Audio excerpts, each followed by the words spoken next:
watching live on our YouTube and Facebook. Good to have you guys with us. And got a very special guest here on the show. He's no stranger. We kept up with him all season and glad to have him this morning. He is the head basketball coach, men's basketball coach at Southern University. Want to welcome to the show this morning my man, Coach Kevin Johnson, also known as Coach KJ. Good morning. Good morning. Good morning, Perry. How you doing today? Doing good, man. How about yourself? Can't complain, man. It's a beautiful day. The only thing that would make it better is if we were dancing right now. I totally understand. Let me ask, do coaches in a situation where, if you don't make the turn, do you do a tournament bracket? No, I don't. I'm too much of a fan. I enjoy these games. I love the upsets, but at one time I used to do it, but I don't do a bracket anymore. All right, let's go back and recap the season for Southern University, man. You guys won the SWAC regular season title and then got to the SWAC tournament, and things kind of fell short. And hell of listen, you had me stressed out with Grambling. That ending the regulation, going into overtime, it was just all over the place. And Grambling would just not go away, a team who you had beat twice in the regular season. But you guys ended the season overall 20 wins on the season, 20-12, and fall short in the quarterfinal. Congratulations first, coaches. I have an opportunity to talk to you on winning the SWAC regular season title. And let's just start there before we move on. Let's look at the regular season. You guys went out. You got a victory over Louisiana Tech and Tulsa in non-conference play. Played a tough schedule in non-conference all over the country. Then you get into conference play. You lose 3 games in the regular season. In the regular season, by a combined 3 points, a 1-point loss to Bethune-Cookman on the road and a 1-point loss back against Alabama State on the road and at home. Alabama State is the only team on the season to sweep us, and they go on to win the SWAC championship. But those 3 tough losses by a combined 3 points, looking back at the regular season, you still wrap it up as the regular season champs. Your evaluation on the recap of the regular season, Coach. You know what? I'm so proud of the players for sticking together. We preach connectivity, and there's no way you accomplish what we accomplished this year without them being together. It was really fun to watch. I'm so happy with my staff, the hard work, the dedication, the scouting reports, the development. I think all of that lined up to help us have a special year. And, I think the way it ended was not what we wanted. But to be honest with you, that's a part of this process. When you look at the makeup of our roster, we don't have a lot of guys who had experience in tournament situations. And I'm be honest with you, I didn't like the result, but I love it because it's a setup. And if we can keep the core group of our guys back, the guys who played the majority of the minutes throughout this season, and they understand that that's a part of the process, Perry, the sky's the limit. So I feel good about where we are and how we're going to move forward. Then we get into the SWAC tournament, take on Grambling State. Listen, it's been tough every time Southern and Grambling. Let's just throw it all out. We know it's a rivalry game, and damn, it had to be a draw for us in the tournament. 65-62 final in overtime, Coach. You guys in this game shoot 22 of 69 for 31%, 3 of 17 from the three-point line, shooting 17%, but a perfect day from the free throw line, 15 of 15 on the other side for Grambling. They were 19 of 59, shooting 32%, 7 of 21 from the three-point line, shooting 33%. They were 20 of 26 from the free throw line, shooting 76%. Walk us back through that game, Coach. Let's go through it as we go through regulation first half, because in the first half, you guys seem to have had that game together. The second half, Grambling battled back, and then it just went into a back and forward all the way through overtime. Well, I think to start that game, we looked like a team who had some jitters, was a little nervous. We mishandled some passes.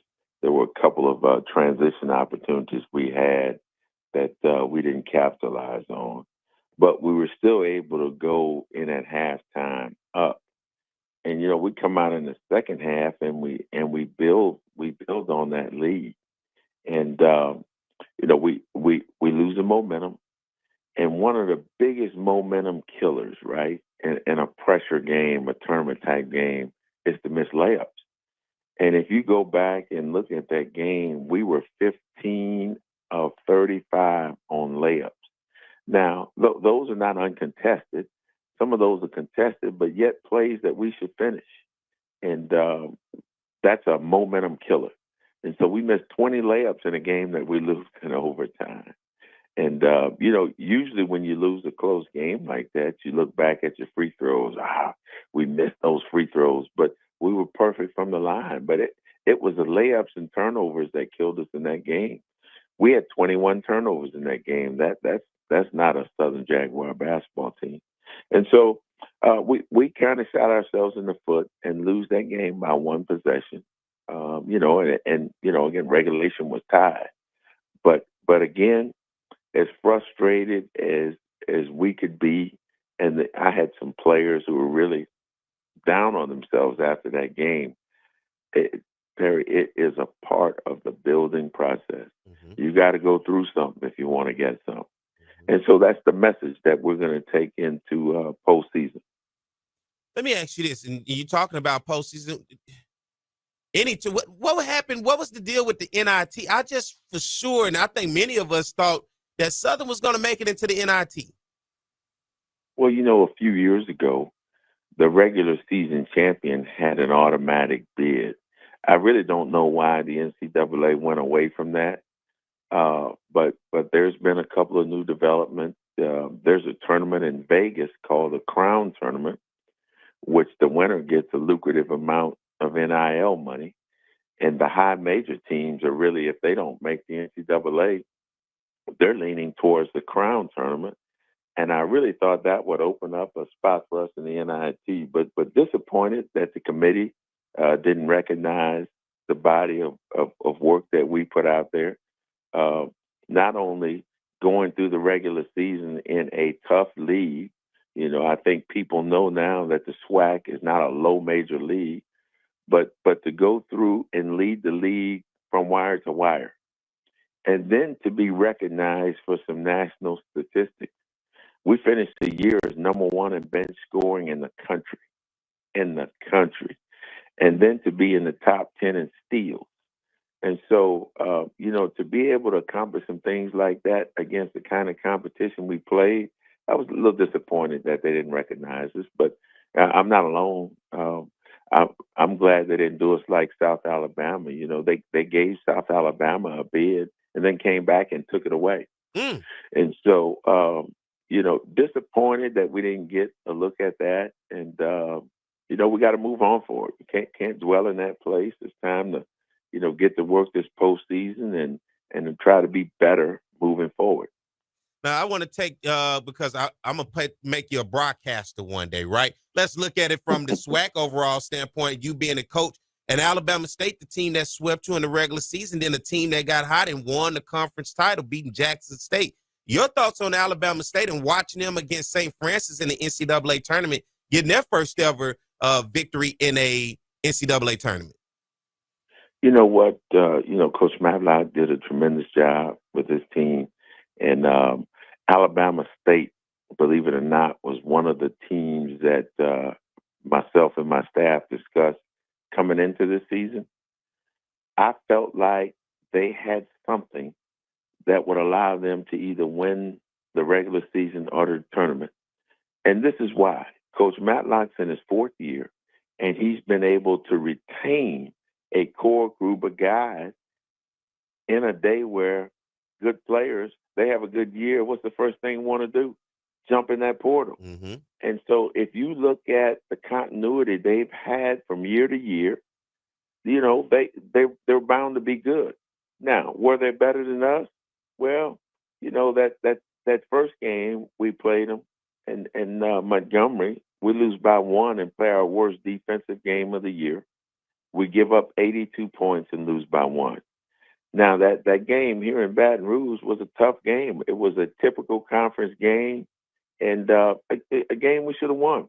Yeah. And probably would have won if we had the right eyes on that last play. Them damn That's refs. all I'm going to say about that. Them damn refs.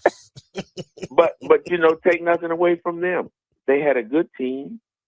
They were consistent. They were very organized. They were good defensively. They were good in terms of execution. And again, I think it's in large part because they have retained their good players.